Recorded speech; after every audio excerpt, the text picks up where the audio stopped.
Dollars that flow, they're just evidence of the vibrational currency that you've got going on. It's just the next logical step. But most people have practiced lack of dollars, lack of dollars, lack of dollars. So they'll allow abundance of vitality, or abundance of invigoration, or abundance of friendships, or abundance of love. They'll allow abundance of sunsets. They'll get so good that they'll catch every sunset every single time.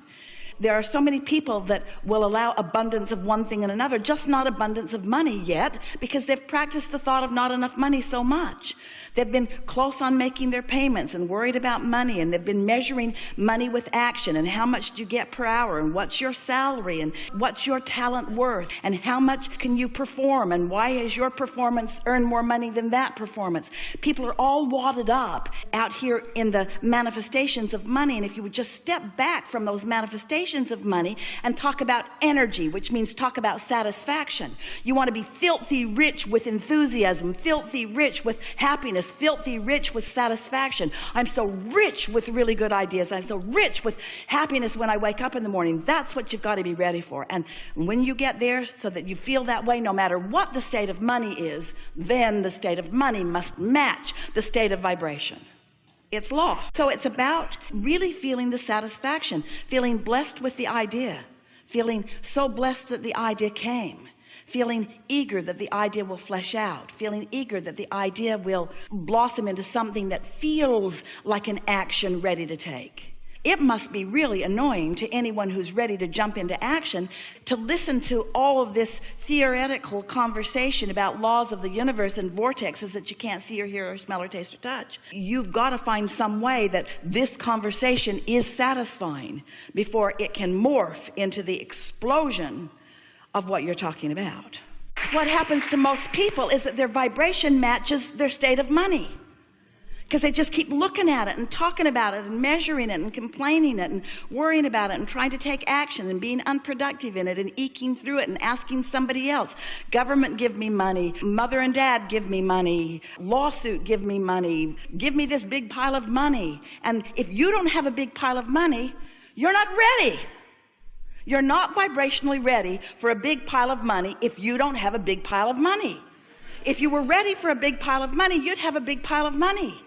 But if you're not ready for a big pile of money, you can't let the big pile of money in. And we got to tell you, there are big piles of money. It is raining. The world is awash in money. You've been hearing about it. Aren't you just bowled over by how much money some of those people have? And how do you feel about them bastards? Why should they have all of that money? They should put it in a big pot and we should divvy it all out.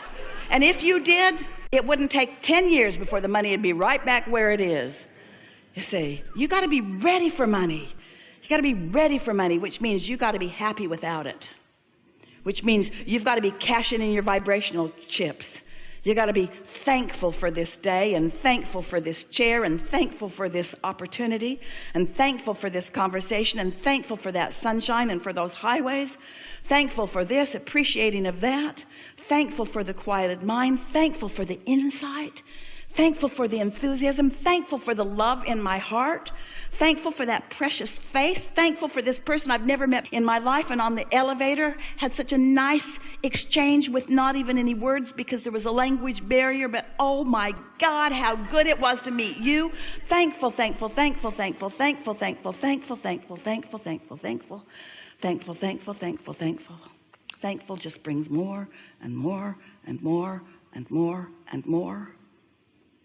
When you are ready to be ready to be ready, as you are, and we feel that readiness in terms of desire, and not much meditation will help you to be really ready in terms of vibration, then follow your impulses. You see, here's the thing, and we're happy that you've looped back around here in such a pointed way. If you're ready to be ready, oh, we are so happy to get to say this to you right now, to all of you. If you're ready to be ready, then it's enough for right now. And then if you're ready to be ready, that too is satisfying. And the super rich thing over there isn't even in your mind, because that activates a crevasse of lack between what you've got and what you've got. So when you're really ready to be ready, then you say, oh, I'm having such satisfying feelings these days. Oh, I feel so good to be alive. Really good thoughts are coming to me. And as it gets closer and closer and closer to bursting into where money starts avalanching into your experience, those ideas will feel different than these ready to be ready to be ready to be ready to be ready. So it's about really feeling the satisfaction, feeling blessed with the idea, feeling so blessed that the idea came, feeling eager that the idea will flesh out, feeling eager that the idea will blossom into something that feels like an action ready to take. It must be really annoying to anyone who's ready to jump into action to listen to all of this theoretical conversation about laws of the universe and vortexes that you can't see or hear or smell or taste or touch. You've got to find some way that this conversation is satisfying before it can morph into the explosion of what you're talking about. Can you feel that there's a gap that's still there? There's an awareness that something hasn't happened that's still dominant. And in that wanting to get over that edge, there's some dissatisfaction that's keeping you from getting over the edge. All right, now there's some things to take into consideration because there are a lot of clogged pipes on that subject. So there already is quite a bit of momentum on that subject. So if we approach it in any normal way, we're just going to add to the clogged pipe. You see what we're getting at? So here's a law-based fact that if you can hear it, it will serve you in every conversation that you have with yourself in your deliberate creation forevermore. The more general you are when you approach a topic where you know you have clogged pipes, the better off you'll be. Now think about what that means. If you don't have any clogged pipes, if you're thinking about something wanted, then the more specific you are, the faster the momentum and the better it is, because you're carving out a path of least resistance to something. But when you're thinking about something unwanted and adding to what you do not want, then the less specific you are, the better off you'll be. Does that make sense to you? What's the goal here? To find the first pure thought about abundance. A pure thought about abundance. So just reach for a pure thought about abundance, which means try not to have it have any relationship to you. If you're not feeling abundant, then be good to leave you out of the equation for just a little bit. So let's just talk purely about the idea of abundance. So we're going to make a statement to you, really to all of you. This is another refined point, very fine-tuning, deliberate creators that we are visiting with here today.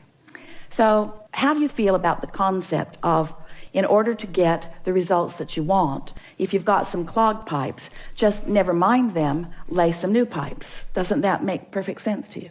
Isn't that an easy to understand concept? So now we just want to insert this very important understanding. When you're standing in the middle of clogged pipes, and you know you are because you feel uncomfortable, that's not the time to try to lay new pipes, because all you do is increase the clogging of the pipes that already exist. So here's a statement that we want you to remember. We want you to somehow, some way, and we'll talk more about that as we're moving forward, somehow, some way, get on this high-flying disc. Usually happens first thing in the morning, before things have come to thwart it. Sometimes you don't make it to breakfast. But first thing in the morning is when you're most likely to feel it. And the more you reach for it, the more you care about it, the more you milk it when you are there, the more you will own it, the easier it will be, the more the momentum will be there, the more often you'll be there, the easier it'll be to be there. So let's say you're there, and it doesn't matter if you even know how you got there. Yesterday I was talking to a friend on the telephone the other day, and they got on the subject, and they were laughing so hard. They were laughing so hard that neither one of them could understand what the other one was saying. What? I can't understand you. What? I can't understand you. And so Esther has decided that she never needs to meditate again. She'll just remember that conversation, and she goes right to that high-flying disc. In other words, when you get hold of something that feels like that, just milk it and milk it and milk it and milk it and milk it, and use it for your reason for feeling the way that you're feeling. So here's the statement. We've been teasing you about it. It's time to deliver it to you. Do all of your laying of new pipes from your high-flying disc. All of them from your high-flying disc. This is the way that you find clarity. This is the way you find abundance. You wait until you're in that feeling of high-flying abundance, and then you can approach the subject that's a little more troubling if you want to, understanding that it's risky, but it's only 16 seconds of risky, right? You've got 16 seconds. You've got 16 seconds to let it go or to bring it into alignment.